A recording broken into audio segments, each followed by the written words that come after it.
Bonjour, je suis Metal Sonic, et une fois n'est pas coutume, nous nous retrouvons ce 4 mai pour une mini-critique sur un set Star Wars.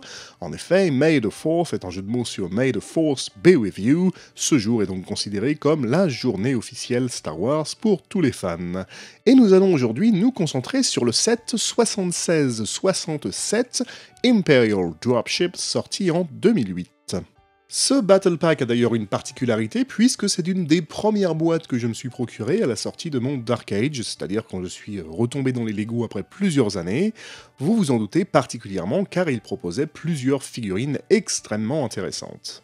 En effet, étant un très grand fan de la trilogie originale, j'étais à l'époque totalement passé à côté de la gamme Star Wars, puisque j'avais arrêté les Lego au milieu des années 90, et ces petits Stormtroopers avaient un charme certain qui m'avait tapé dans l'œil.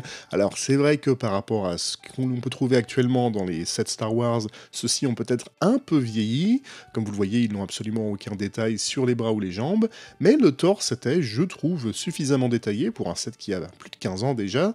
Quant au casque, mis à part quelques points de couleur et quelques formes différentes, il n'a pas vraiment évolué non plus. Les têtes en revanche étaient totalement noires et non pas couleur chair avec un visage dessiné comme c'est le cas aujourd'hui. Personnellement, ce n'est pas vraiment un inconvénient, j'ai même envie de dire qu'étant donné qu'il y a un jour sur la nuque de personnage entre le casque et le torse, on a l'impression que l'uniforme ne fait qu'une pièce. En ce qui me concerne, ce n'est pas une mauvaise chose. La quatrième figurine, quant à elle, est beaucoup plus rare, puisqu'on ne la trouve que dans un seul autre set. Il s'agit d'un Shadow Trooper, qui rappellera peut-être quelques souvenirs à ceux qui ont pu jouer à certains jeux Star Wars, comme par exemple The Force Unleashed.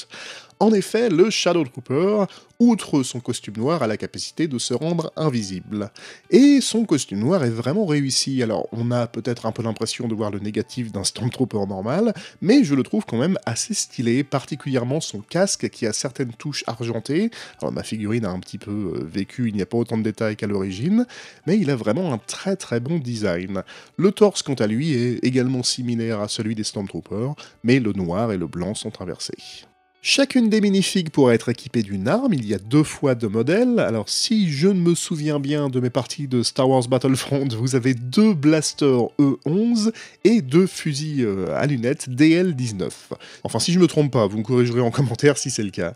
Concernant le reste de la boîte, il y a également une construction qui est tout à fait honnête, je trouve, pour un Battle Pack, parce que l'intérêt principal, comme vous vous en doutez, est dans les minifigs, mais ce vaisseau a tout de même une bonne allure. Il s'agit d'un dropship, c'est-à-dire d'un transporteur de troupes, et il a en plus l'avantage d'être unique à l'univers Lego. En effet, ce n'est pas un véhicule inspiré de l'univers Star Wars, il n'est pas canonique, et c'est un des très rares sets à avoir fait ça, un set faisant partie de l'univers étendu si vous voulez.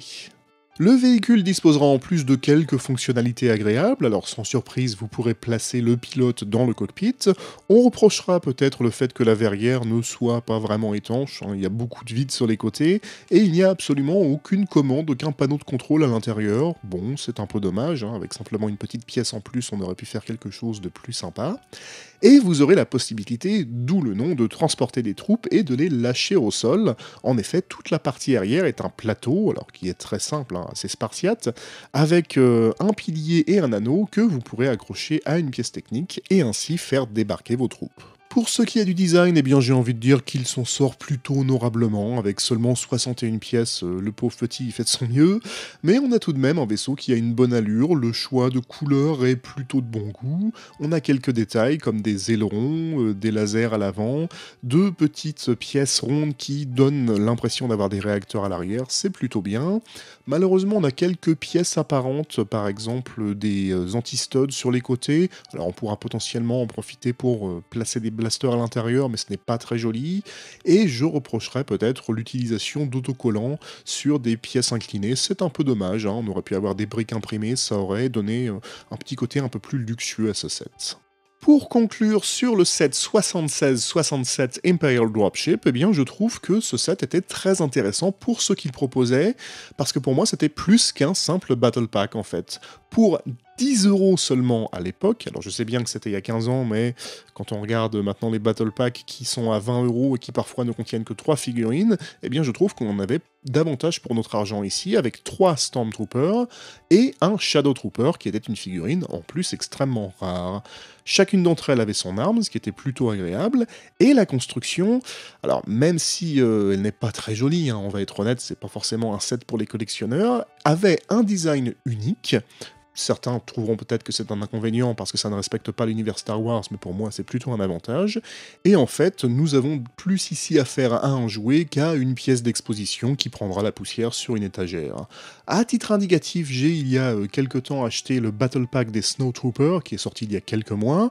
Alors évidemment, les figurines sont beaucoup plus fines et détaillées, mais en toute honnêteté, entre le tas de briques blanches qui est censé représenter une barricade dans la neige et le petit vaisseau qu'on a ici, eh bien, je préfère ce 76-67 Imperial Dropship. Dites-moi ce que vous en pensez en commentaire, n'hésitez pas à vous abonner si ce n'est pas encore fait. D'ici à la prochaine fois, prenez soin de vous, et que la force soit avec vous, à jamais.